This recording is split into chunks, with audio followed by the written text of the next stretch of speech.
नमस्कार दोस्तों, स्वागत है आपका आज के मुख्य समाचार में, जिसमें सबसे पहले और बड़ी खबर में आपको बताएंगे कि बंगाल में बवाल के लिए दूसरे राज्यों से गुंडे लाई भाजपा, आग लगाने वालों को बख्शा नहीं जाएगा, ममता बनर्जी का बयान। इसी के साथ खबर में आगे बताएंगे कि भारत जोड़ो यात्रा सर चढ़ के बोल रही है, राहुल गांधी की सादगी और ईमानदारी। तीसरी खबर में जिक्र होगा दोस्तों कि फिर बेकाबू हुई बेरोजगारी, अगस्त में 12 महीने के उच्च स्तर पर पहुंची, 66 लाख लोगों को नहीं मिल रहा काम। साथ ही साथ खबर में आगे बताएंगे कि AIMIM चीफ ओवैसी का तंज, बेरोजगारी की बात होने पर चीते से भी तेज भागते हैं पीएम मोदी। और आगे जिक्र होगा आरजेडी ऑफिस पहुंचे लालू यादव, तेजस्वी के बारे में ली जानकारी, कार्यकर्ताओं से कहा विरोधियों की साजिश को फेल करना है। इसी के साथ आपको बताएंगे कि अरविंद केजरीवाल ने कर दिया है बड़ा दावा, पंजाब के 10 विधायकों से बीजेपी ने किया संपर्क, कहा वो MLA खरीद रहे हैं, सरकार गिरा रहे हैं। और इसी के साथ खबर में आगे जिक्र होगा उत्तर प्रदेश का भी, सपा के धरना प्रदर्शन को पुलिस लाठी से रोकना चाह रही है भाजपा, योगी सरकार पर भड़के अखिलेश यादव। और आगे आपको बताएंगे कि महाराष्ट्र के पैसे गुजरात भेज रही है भाजपा सरकार, लगा भाजपा पर बड़ा आरोप। और जिक्र होगा बिहार का, 2024 लोकसभा चुनाव से पहले देश की सियासत में बड़ी हलचल के संकेत, नीतीश कुमार से मिले प्रशांत किशोर। हर एक खबर की गहराई में आपको ले जाएंगे दोस्तों, लेकिन उससे पहले वीडियो को लाइक करना मत भूलिएगा और लाल बटन को दबा के चैनल को सब्सक्राइब कीजिए, घंटी बजाकर कमेंट में लिखिए जय हिंद। रुक करते हैं सबसे पहली और बड़ी खबर की तरफ।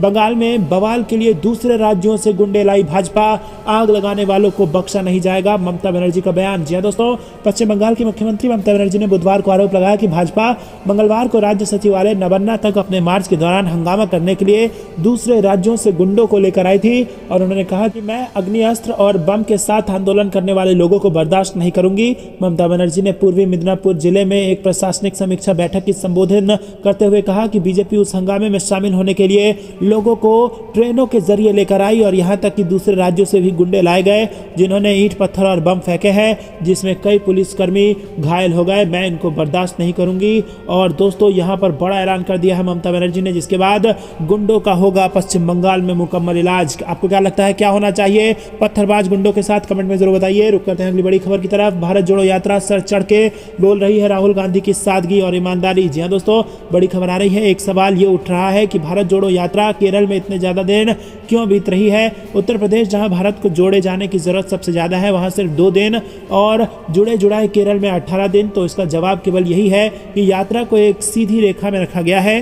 कन्याकुमारी से केरल तक जो शहर सीध में आते हैं उन्हें ले लिया गया है। और अगर इस तरह के सवाल उठे तो ये भी उठेगा कि क्या असम और नागालैंड को जोड़ने की जरूरत नहीं है? लेकिन इस यात्रा में जोर कन्याकुमारी से कश्मीर तक एक भारत का है। तो दोस्तों, इस सवाल में कोई तर्क नहीं है। और आपको बता दें कि क्योंकि राहुल गांधी की भारत जोड़ो यात्रा जबरदस्त तरीके से सुपरहिट हो रही है, क्या बच्चे क्या बूढ़े, हर व्यक्ति उनके साथ कदम से कदम मिलाकर पथ पर चल रहा है, रथ पर नहीं चल रहा। और इसीलिए कहीं ना कहीं भाजपा को मिर्ची लग रही है और वो किसी न किसी तरीके से इसको घेरने की कोशिश कर रही है। आपको क्या कुछ लगता है कि आप भी भारत जोड़ो यात्रा का समर्थन करते हैं? अगर करते हैं तो वीडियो लाइक करना मत भूलिएगा। रुक करते हैं अगली बड़ी खबर की तरफ। फिर बेकाबू हुई बेरोजगारी, अगस्त में 12 महीने के उच्च स्तर पर पहुंची, 66 लाख लोगों को नहीं मिला कोई काम। जी हां दोस्तों, देश में बेरोजगारी दर एक बार फिर ऊंचे स्तर पर पहुंच गई है। Centre for monitoring Indian economy के आंकड़ों के मुताबिक अगस्त महीने में बेरोजगारी दर 8.3% पर है, जो कि बीते 12 महीने का उच्चतम स्तर है। दोस्तों, आंकड़ों के मुताबिक शहरों और ग्रामीण इलाकों में बेरोजगारी दर में अंतर है। शहर में जहां बेरोजगारी दर 9.6% है, तो वहीं ग्रामीण क्षेत्रों में ये 7.7% है। बीते एक साल के दौरान ग्रामीण और शहरी इलाकों में बेरोजगारी के आंकड़े चिंताजनक रहे हैं और आमतौर पर शहरों में बेरोजगारी अधिक रही है। सिर्फ फरवरी और जून महीने में ग्रामीण इलाकों में बेरोजगारी का आंकड़ा शहरों से अधिक रहा है। तो दोस्तों, आपको बता दें कि शहरों में हर 1000 में से 96 लोगों को नौकरी नहीं मिल रही है और वहीं ग्रामीण इलाकों में हर 1000 में से 77 लोगों को जो काम करना चाहते हैं उनको नौकरी नहीं मिल रही है। और इससे ये पता चलता है कि बेरोजगारी कितने भयंकर स्थिति में पहुंच चुकी है। रुक करते हैं अगली बड़ी खबर की तरफ। AIMIM चीफ ओवैसी का तंज, बेरोजगारों की बात होने पर चीते से भी तेज भागते हैं पीएम मोदी। जी हां दोस्तों, AIMIM के मुखिया असदुद्दीन ओवैसी राजस्थान की राजधानी जयपुर पहुंचे और यहां उन्होंने हिजाब, मदरसों के सर्वे से लेकर कई मुद्दों पर बात की। इस दौरान ओवैसी ने पीएम मोदी पर भी निशाना साधा और उन्होंने कहा कि एक सवाल के जवाब पर कहा कि बेरोजगारी की बात पर तेज भागने में प्रधानमंत्री चीते को भी पीछे छोड़ देते हैं। दरअसल प्रधानमंत्री नरेंद्र मोदी अपने जन्मदिन पर नामीबिया से आए 8 चीतों को कूनो पालपुर राष्ट्रीय उद्यान में छोड़ेंगे। और इसी से जुड़े एक सवाल के जवाब में उन्होंने कहा कि मोदी जी, बेरोजगारी की बात होने पर तेज भागने में चीते को भी पीछे छोड़ देते हैं। तो क्या दोस्तों आपको भी ऐसा लगता है कि बेरोजगारी के सवाल से भाजपा हिचकिचाती है? हाँ या ना में अपनी राय बताइए। रुक करते हैं अगली बड़ी खबर की तरफ, जो कि बिहार से आ रही है, जहां पर आपको बता दें कि आरजेडी ऑफिस पहुंचे लालू यादव, तेजस्वी के बारे में ली जानकारी और कार्यकर्ताओं से कहा कि विरोधियों की साजिश को फेल करना है। जी हाँ दोस्तों, आरजेडी सुप्रीमो लालू यादव ने पार्टी कार्यकर्ताओं से आम लोगों की सेवा करने और पार्टी व संगठन को ताकत देने के लिए काम करने को कहा है। लालू यादव बुधवार को पार्टी के प्रदेश दफ्तर में कार्यकर्ताओं से रूबरू हुए और उन्होंने कहा कि प्रदेश में महागठबंधन की सरकार है और ये बेहतर ढंग से चल रही है, हमें इसमें सहयोगी की भूमिका निभानी है। उन्होंने कार्यकर्ताओं को संयमित रहने और उकसावे वाली कार्रवाई से दूर रहने की भी नसीहत दी। उन्होंने कहा कि विरोधियों की कोई साजिश इस बार कामयाब नहीं होने देना है। रुक करते हैं अगली बड़ी खबर की तरफ। अरविंद केजरीवाल का दावा, पंजाब के 10 विधायकों से बीजेपी ने किया संपर्क, एमएलए खरीद रहे हैं, सरकारें गिरा रहे हैं। जी हाँ दोस्तों, आपको बता दें कि दिल्ली के मुख्यमंत्री अरविंद केजरीवाल ने एक बार फिर बीजेपी पर बड़ा हमला किया। केजरीवाल ने दावा किया कि बीजेपी ने पंजाब के 10 आम आदमी पार्टी विधायक से संपर्क किया और उनको खरीदने की कोशिश की है, लेकिन वो नाकाम रहे। केजरीवाल ने कहा कि बीजेपी देश भर में दूसरी पार्टियों के विधायकों को खरीदकर सरकार गिराने का काम कर रही है। ये दूसरा मौका है जब दिल्ली के मुख्यमंत्री अरविंद केजरीवाल ने सीधे सीधे बीजेपी पर आम आदमी पार्टी के विधायकों को खरीदने का प्रयास करने का आरोप लगाया। इसके पहले दिल्ली के उप मुख्यमंत्री मनीष सिसोदिया और मुख्यमंत्री केजरीवाल ने दिल्ली में आम आदमी पार्टी के विधायकों को खरीदने का आरोप लगाया था। और दोस्तों, इसी के साथ आपको बता दें कि राघव चड्ढा ने कहा है कि ऐसा क्यों हो रहा है कि कांग्रेस शासित राज्यों में जो बीजेपी का ऑपरेशन लोटस है वो सक्सेसफुल हो जा रहा है, लेकिन दिल्ली और पंजाब जहां पर आम आदमी पार्टी की सरकार है वहां पर ऑपरेशन लोटस फेल हो जा रहा है। और यहां पर आपको बता दें कि पंजाब में भी ऑपरेशन लोटस होते होते फेल हो गया। रुक करते हैं अगली बड़ी खबर की तरफ, जो कि उत्तर प्रदेश से आ रही है। सपा के धरना प्रदर्शन को पुलिस लाठी से रोकना चाह रही है। भाजपा योगी सरकार पर भड़के अखिलेश यादव। जी हाँ दोस्तों, समाजवादी पार्टी ने बढ़ती महंगाई, बेरोजगारी समेत अन्य मुद्दों पर 14 से 18 सितंबर तक 4 दिन विधान भवन पर धरना प्रदर्शन की घोषणा की है। खुद अखिलेश यादव भी एक दिन धरना में शामिल होने वाले हैं।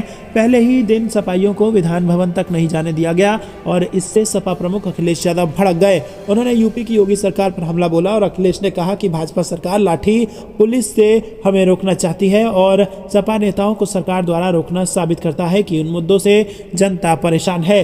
अखिलेश यादव ने ट्वीट करते हुए तस्वीरें भी पोस्ट की है और तस्वीरों के साथ ही लिखा है कि आसमान छूती महंगाई और बेरोजगारी और रसातल में गई उत्तर प्रदेश की बदहाल कानून व्यवस्था के खिलाफ सपा के विरोध प्रदर्शन को भाजपा सरकार लाठी और पुलिस के सहारे रोकना चाह रही है। रुक करते हैं अगली बड़ी खबर की तरफ। क्या महाराष्ट्र के पैसे को गुजरात भेज रही है भाजपा? दरअसल दोस्तों, महाराष्ट्र में विपक्षी शिवसेना ने आरोप लगाया है कि बीजेपी महाराष्ट्र का पैसा गुजरात भेज रही है। एक बड़े कारोबारी समूह को महाराष्ट्र में निवेश करना था, लेकिन अब यह निवेश गुजरात में हो रहा है। ताइवान की कंपनी फॉक्सकॉन और भारतीय कंपनी वेदांता जॉइंट वेंचर के तहत गुजरात में सेमीकंडक्टर का प्लांट लगाने वाले हैं। शिवसेना का आरोप है कि पहले यह प्लांट पुणे में लगने वाला था और इसके लिए जगह भी देख ली गई थी। दोस्तों, रुक करते हैं अगली बड़ी बवाल। कोलकाता में बीजेपी कार्यकर्ताओं और पुलिस में झड़प, हिरासत में लिए गए शुभेंदु अधिकारी समेत कई नेता। जी हाँ दोस्तों, पश्चिम बंगाल में बीजेपी के मार्च के दौरान जमकर हंगामा हुआ। कई जगह पर पुलिस और बीजेपी कार्यकर्ताओं में झड़प की खबरें आई हैं। पुलिस ने मार्च निकाल रहे नेता प्रतिपक्ष शुभेंदु अधिकारी, सांसद लोकेट चटर्जी और राहुल सिन्हा समेत तमाम नेताओं और कार्यकर्ताओं को हिरासत में ले लिया। अधिकारी और पार्टी की लोकसभा सदस्य लोकेट चटर्जी के नेतृत्व में शुरू किए गए मार्च को पुलिस बल ने विद्यासागर ब्रिज के प्रवेश बिंदु पर रोक दिया और इसे दूसरे हुगली ब्रिज के रूप में जाना जाता है, जो कोलकाता को निकटवर्ती हावड़ा जिले के मंदिर तला से जोड़ता है, जहां राज्य सचिवालय बना है। दोस्तों, आपको बता दें कि वहां मौजूद पुलिस अधिकारी के साथ विवाद होने के बाद शुभेंदु अधिकारी और लोकेट चटर्जी दोनों को गिरफ्तार कर जेल वैन में डाल दिया गया और इस दौरान कुछ पुलिस वाहनों में आग भी भाजपा कार्यकर्ताओं ने कथित तौर पर लगाई। रुक करते हैं अगली बड़ी खबर की तरफ। गुजरात चुनाव से बड़ी खबर, कर्ज माफी से लेकर फ्री बिजली तक राहुल गांधी ने कर दिए ढेर सारे वादे। जी दोस्तों, कांग्रेस नेता व सांसद राहुल गांधी ने कई अहम बड़े वादों के साथ गुजरात चुनाव 2022 के प्रचार अभियान की शुरुआत कर दी है। गुजरात की जनता से कई बड़े वादे करने के साथ ही राहुल गांधी ने प्रदेश में सत्तारूढ़ भारतीय जनता पार्टी पर कई मुद्दों को लेकर निशाना साधा। दोस्तों, आपको बता दें कि जबरदस्त वादे किए गए हैं। कांग्रेस की सरकार आने पर गुजरात के हर नागरिक को 10 लाख तक का मुफ्त इलाज, गुजरात के उन 3 लाख परिवारों को 4 लाख रुपए का कोविड मुआवजा दिया जाएगा जिन्होंने कोरोना महामारी में अपने को खो दिया। वहीं किसानों का 3 लाख रुपए तक का कर्ज माफ, युवाओं के लिए 10 लाख भर्तियां, गुजरात में सरकारी नौकरियों में कॉन्ट्रैक्ट सिस्टम को खत्म, गुजरात में 3000 अंग्रेजी माध्यम के सरकारी स्कूल, गुजरात में जो दुग्ध उत्पाद है उन्हें 5 रुपए प्रति लीटर के हिसाब से सब्सिडी और भ्रष्टाचार के खिलाफ कानून और पिछले 27 साल में जितना भी भ्रष्टाचार हुआ उसकी जांच। दोस्तों, ये कुछ अहम वादे कांग्रेस पार्टी ने और राहुल गांधी ने कर दिया है गुजरात चुनाव से ठीक पहले। दोस्तों रुक करते हैं अगली बड़ी खबर की तरफ। अरविंद केजरीवाल ने गुजरात में किया भ्रष्टाचार मुक्त सरकार का वादा और दी ये 5 गारंटी। जी हाँ दोस्तों, गुजरात में होने वाले विधानसभा चुनाव को लेकर दिल्ली के मुख्यमंत्री अरविंद केजरीवाल प्रदेश के दौरे पर हैं और यहां पर मंगलवार को सीएम केजरीवाल ने गुजरात की जनता से वादा किया कि अगर गुजरात में आम आदमी पार्टी सत्ता में आती है तो वो लोगों को भ्रष्टाचार मुक्त सरकार देगी। आम आदमी पार्टी मुखिया केजरीवाल ने गुजरात को भ्रष्टाचार मुक्त बनाने की गारंटी देते हुए कहा कि सीएम हो या फिर अफसर, अगर उसने भ्रष्टाचार किया तो वो जेल जाएगा। इसके साथ ही प्रदेश में रिश्वतखोरी बंद होगी और सरकारी पैसा सिर्फ जनता पर खर्च होगा। वहीं सीएम केजरीवाल ने जहरीली शराब और अन्य काले धंधे बंद करने की बात भी कही है। सीएम केजरीवाल ने अहमदाबाद में एक जनसभा में कहा कि मैं गुजरात में जिससे भी मिला उसने मुझसे कहा कि हर जगह भ्रष्टाचार है, यहाँ पर सरकारी काम कराने के लिए रिश्वत देनी पड़ती है और निचले स्तर पर भ्रष्टाचार है और ऊपर भी घोटाले हैं। गुजरात में आप सत्ता में आते ही ये सुनिश्चित करेगी कि जनता से वसूला गया एक एक पैसा गुजरात के लोगों की सेवा में जाए। रुक करते हैं अगली बड़ी खबर की तरफ। राहुल गांधी का बयान, बोले महंगाई आज देश का सबसे बड़ा मुद्दा, लोग इससे बेहद परेशान। जी हाँ दोस्तों, आपको बता दें कि कांग्रेस के पूर्व अध्यक्ष राहुल गांधी ने कहा कि देश में आज महंगाई सबसे बड़ा मुद्दा है और वो भारत जोड़ो यात्रा के दौरान जहां भी लोगों से मिल रहे हैं, लोग महंगाई से परेशान हैं और इसकी ही बात कर रहे हैं। दोस्तों, क्या आपको भी ऐसा लगता है कि महंगाई सबसे बड़ा मुद्दा है? लाइक करके जरूर समर्थन दर्ज कराइए। प्रधानमंत्री नरेंद्र मोदी पर महंगाई को नियंत्रित करने में असफल होने का आरोप लगाते हुए राहुल गांधी ने कहा कि मोदी जनता की इस तकलीफ को समझते हैं, लेकिन वो जानबूझकर लोगों की पीड़ा को कम करने का प्रयास नहीं कर रहे हैं। उनका कहना था कि भारत जोड़ो यात्रा इस दिशा में मील का पत्थर साबित होगी और वो लोगों के हर दुख को होकार बनाएगी। श्री गांधी ने ट्वीट किया कि महंगाई भारत जोड़ो यात्रा के दौरान मैं जहां भी जा रहा हूं, लोग इस मुद्दे से बहुत ज्यादा परेशान हैं। प्रधानमंत्री जनता की तकलीफ को जानबूझकर अनदेखा कर रहे हैं। भारत की हर दुख भरी पुकार को हुकार बनाएंगे, भारत जोड़ते जाएंगे। रुक करते हैं अगली बड़ी खबर की तरफ। देवबंद से उठी विरोध की आवाज, अरशद मदनी बोले मदरसों के सर्वे पर नहीं बल्कि सरकार की नीयत पर है हमको शक। जी हाँ दोस्तों, जमीयत उलेमाए हिंद के राष्ट्रीय अध्यक्ष मौलाना अरशद मदनी ने मदरसों का सरकारी सर्वे कराए जाने पर कहा कि हमें सर्वे पर नहीं बल्कि सरकार की नीयत पर शक है। यदि सरकार की नीयत साफ हो तो वो सभी शिक्षण संस्थाओं का सर्वे क्यों नहीं कराती। मंगलवार को जारी बयान में मौलाना अरशद मदनी ने कहा कि हमारी आपत्ति वर्तमान स्थिति में सांप्रदायिक मानसिकता को लेकर है। उन्होंने स्पष्ट किया कि देश भर में पिछले कुछ वर्षों के दौरान सांप्रदायिक ताकतों ने जिस तरह नफरत का माहौल बनाया है, इसमें सरकार की जो भूमिका है उसको देखते हुए मुसलमान ये मानने पर मजबूर हो गया है कि इस समय हर पॉलिसी उसके वजूद को तबाह करने के लिए है। मौलाना मदनी ने कहा कि दीनी मदरसे सांप्रदायिक तत्वों की आंख के कांटे हैं, इसीलिए हमें उनकी मंशा को समझना होगा और हमारा हमेशा से प्रयास रहा है कि हमारी धार्मिक संस्थाओं को संविधान में दिए गए अधिकारों के आधार पर चलने दिया जाए, लेकिन सांप्रदायिक लोग उन्हें तबाह करने के षड्यंत्र में लगे हुए हैं। उन्होंने कहा कि यूपी में बड़ी संख्या में गैर सरकारी अन्य शिक्षण संस्था भी चल रही है, इसलिए अगर गैर मान्यता प्राप्त मदरसों का सर्वे आवश्यक है तो दूसरे शिक्षण संस्थाओं का क्यों नहीं। रुक करते हैं अगली बड़ी खबर की तरफ। कमलनाथ का बड़ा आरोप, भ्रष्टाचार के लिए बार बार कर्ज ले रही है शिवराज सरकार। जी हाँ दोस्तों, पूर्व मुख्यमंत्री कमलनाथ ने बीजेपी पर बड़ा हमला बोला। उन्होंने कहा कि करप्शन के लिए सरकार बार बार कर्ज ले रही है। पूर्व सीएम कमलनाथ ने कहा कि भाजपा भ्रष्टाचार में डूबी हुई है। पंचायत से लेकर मंत्रालय तक हर क्षेत्र में भ्रष्टाचार की एक व्यवस्था बनी हुई है।